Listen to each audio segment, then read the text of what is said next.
She went to London, first, then Toronto, then a research hospital where a surgeon named Dr. Charles was doing work in trauma medicine that she had been following since her second year of school. She was brilliant.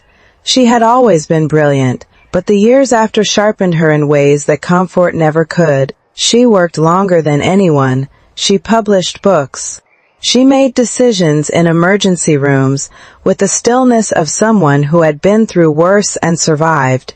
She did not date anyone seriously. She told herself it was because she was focused, but that was not the only reason. Alexander searched for her. He found out she had left the country and spent 3 months trying to locate her through every channel available to a man with his resources. He called the numbers, he contacted the university. He flew back from a conference in Dubai specifically to look for her. He found nothing. And because he did not know what happened to her, because April had not told him and had not left any explanation, he was left with the only conclusion the silence allowed. That she had chosen to go, that she had made her decision. He carried that for years. He ended things with Vanessa 4 months after April disappeared. Not because he expected to find April again, but because he could not stand in a room with Vanessa and pretend that what he felt was real when he knew what real felt like now. Vanessa didn't take it well. She went to see his mother. She cried so much that Alexander's mother had to call him to come home immediately. He came home but made it clear that his stand was final and had walked away when the mother was insisting on them getting back together. His mother did not speak to him for 4 months. He did not particularly care. He built the night group into something that even his father's generation would have found staggering. He worked with the same focused fury April brought to medicine. 2 people on opposite sides of the world, working themselves to the bone for reasons they would not admit to anyone, least of all themselves. It was 11:47 on a Thursday when the ambulance brought him in.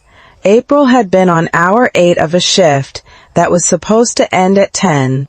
She was standing at the nurse's station, reviewing a chart when the doors opened and the paramedics started calling vitals. She was already moving toward the bay before she heard the name, Knight Alexander, 31. Blunt force trauma to the chest and head, possible internal bleeding, BP dropping. She stopped. The paramedic repeated it. She started moving again. She had not seen his face in 6 years. She had spent 6 years building walls with the kind of commitment that architectural engineers would admire. And then he was lying on her table, unconscious, blood at his temple, chest, not rising the way it should. And every wall came down so fast, it was like they had never existed. She worked on him for 4 hours. She did not allow herself to feel anything except what the work required. But her hands, which had always been steady, were not entirely steady that night. The surgical resident beside her noticed, but said nothing. At 3 in the morning, Alexander Knight's vitals stabilized. April stood outside the room for a long time.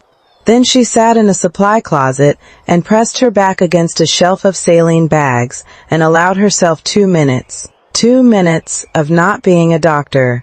2 minutes of being the girl who had walked away from the only person she had ever loved for his own good and was sitting alone in a hospital closet because she had just spent 4 hours making sure he would live to have a life she was not part of. 2 minutes.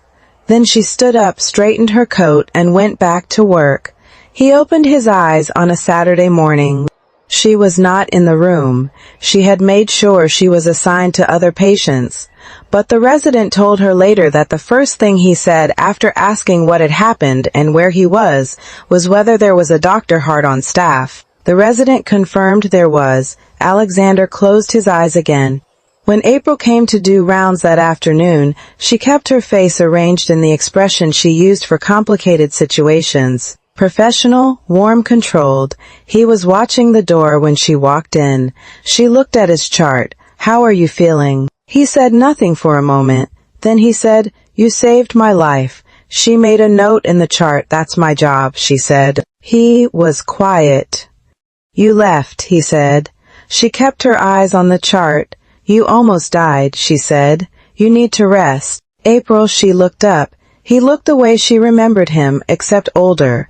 The boy she had known had been sharp and careful and slightly untethered, like he had never quite settled into the life he was living. The man in the hospital bed had settled. He had weight.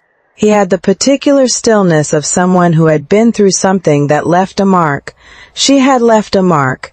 She could see it. She said, "I'll have the nurse check on you in an hour." And she walked out, she cried, in the car going home. He was in the hospital for 11 days. She did not avoid him. That would have been unprofessional, and she was never unprofessional. She did her rounds. As in best. She answered his clinical questions. She updated his treatment plan, and she waited for him to ask the thing she could see he wanted to ask. He asked it on day 4. "Why did you leave?" She was checking the bandaging on his ribs, and she did not stop or look up. "Because it was the right thing to do." "For who?" "For you," she said. "For your family, for the life you were supposed to have." He said nothing for a moment. "My mother came to see you, didn't she?" "She kept her hands moving," he said it again, quieter. "She came to you and you didn't tell me." April set the bandage down. "There was nothing to tell," she said. "She wasn't wrong. She was absolutely wrong," he said. His voice was not loud. It did not need to be. "Alexander, I spent 6 years looking for you," he said. "I didn't know why you left. I thought I had done something. I went over every conversation we had, every visit, trying to figure out what I had missed." April looked at the window. "I didn't find anything," he continued, "because there was nothing to find. You left because someone told you that you weren't enough. And you believed it." She kept looking at the window. "You believed it because people had been telling you versions of that your whole life, and I was not there to stop them, and I am sorry for that." She turned back to him. Her voice was steady. "You don't have anything to be sorry for." He looked at her for a long time. "Let me be sorry," he said. "You have spent your entire life telling people their feelings about you are wrong. Let someone have a feeling about you without correcting them." She did not have an answer for that. She picked up the chart and left, but she stood in the hallway for a long time afterward, longer than she should have. April turned 25 3 weeks after Alexander was discharged. She did not make plans. She was not a person who made plans for her own birthday. That was one of the smaller damages Veronica's household had left behind. She was drinking coffee in the kitchen of her apartment when the knock came. The man at the door was elderly. Precise, he wore a brown suit that had been pressed with the kind of care that suggests long habit. "His name is Mr. Whitmore. He had been her father's lawyer." "My child," he said, "you have been very hard to find."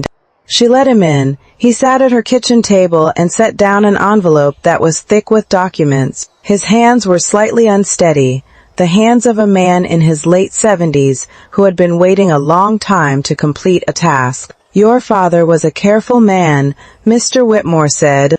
"After the fire, after the estate was transferred to your aunt's management, there were things that Veronica did not have access to, things your father had structured specifically to ensure that if anything happened to him, you would be protected." April looked at the envelope. "He had been planning for a long time," Mr. Whitmore continued. "He loved you very much." She did not trust herself to speak. He slid the documents toward her.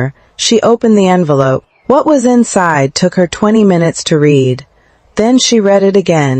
Her father had built a second architecture. Quietly. Over years. Investments in markets Veronica did not understand and had never thought to look for. Shell companies that led to subsidiaries, that led to holdings that had been compounding quietly and faithfully for 2 decades. Her father had loved her with the particular thoroughness of a man who knew the world was unpredictable. Total value, $5 billion. April sat at her kitchen table for a very long time after Mr. Whitmore left. The girl who had been pushed through cemetery gates in a borrowed wheelchair. The girl who had been told she was a burden, a complication, a charity case. The girl who had been told to accept her fate. That girl had just become one of the wealthiest women in the country, and her father, from 20 years away, had kept his promise to her. He had made sure she would be all right. She knelt down beside the kitchen table. "Daddy," she said. She was not able to say anything else for a while, but tears rolled uncontrollably. She did not change overnight. She was not that kind of person. She hired lawyers. She hired financial advisors. She spent 6 months learning the infrastructure of what she had inherited, and then she spent the next 18 months making it do more. She was meticulous. She was strategic. She made decisions with the same clinical precision she brought to medicine, and the results were the same. She was extraordinary at it. She funded a surgical program in Cape Town. She endowed a scholarship in her father's name. She set up a trust for Maria, who cried so hard when she found out that April had to spend an hour on the phone with her. And she kept practicing medicine, because the money was her father's gift, but medicine was hers. She built herself into exactly the woman she had promised her father she would be, standing at his grave in a borrowed wheelchair at 6 years old with tears on her face and a future nobody believed in. She had kept her promise. She had kept every single one. The Global Infrastructure Conference was held in September in a hotel with a view of the harbor. The agenda listed a new investor joining the third panel. The name on the printed program did not mean anything to most of the people in the room. April Hart. She walked in at 9:02. She wore a slate gray suit and walked with the precise, deliberate quality of someone who had learned to walk as intended, to make every step count. She sat across from the lead representative of the night group, who was a senior vice president she had never met. It was only at the break, when the door at the back of the room opened and Alexander walked in from a connecting meeting, that the room shifted. He stopped. He saw her. She saw him. 6 years and 11 hospital days, and 1,000 things that had been said, and 1,000 more that hadn't. The vice president introduced them, not knowing that introduction was the most unnecessary thing he had ever done. "Miss Hart has just acquired the majority stake in Meridian Logistics," the VP explained to Alexander. "Given our current Meridian contract, she'll be taking a seat on our development board." Alexander looked at her. She looked at him. Meridian Logistics was a company his family had been trying to acquire for 3 years. She had acquired it first. He said, slowly, "Miss Hart." She said, "Mr. Knight." And then, because she was who she was and she had stopped pretending a long time ago, the corner of her mouth moved. Just slightly. He saw it. And something shifted in his face that the other people in the room could not have named or explained. The vice president looked between them. "Do you two know each other?" Alexander looked at April. She looked at him. "Yes," he said. They did not talk at the conference. But when the session ended and the room cleared, and April was standing by the window looking at the harbor, she heard his footsteps. She did not turn around. He stood beside her. They looked at the water for a moment. "You knew Meridian was ours," he said. "I knew you had a contract with them," she said. "That's different from ownership." He almost smiled. "You did this on purpose." She looked at him then. "I did this because it was a good investment," she said, "and because I have spent my entire life waiting for someone to give me a seat at the table. I decided to buy the table instead." He looked at her for a long time. She let him look, because she was not hiding anymore. She was not the girl who believed she came with too many complications. She was not the girl who walked away from the things she loved because someone told her she was not worth the cost. She was April T.'s part. And she was finally, completely, exactly who she was supposed to be. "I never stopped," he said. She knew what he meant. She said, 6 years is a long time. "I know that too." He turned to face her fully. "Is it too long?" She thought about the cemetery, the wooden horse, the burning house, the wheelchair, Germany, the supply closet, the hospital bed, the kitchen table, the documents, the promise she had made and kept. She thought about all of it. "No," she said. "It's not too long. Some things cannot be taken by fire. Some things survive every attempt to diminish them." Every canceled appointment, every cruel word in a school hallway, every man at a dinner table who looked at a child like she was a problem to manage. Every voice that said, "You are not enough for this life." Some things survive.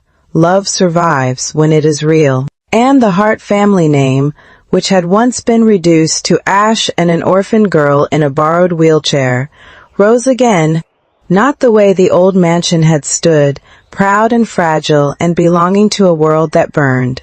It rose differently. It rose the way April had risen, earned deliberate, built on a foundation that no fire could reach. Thomas Hart had kept his promise from 20 years away, and his daughter, who had kept every promise she had ever made, finally allowed herself to receive one that was made to her. April Hart, the girl they said would never walk again, the girl they said no one would choose, the woman who chose herself first and then the right person second, the woman who proved, without announcing it, without performing it, without asking anyone's permission, that the things they said about her were never the truth. They were only the beginning.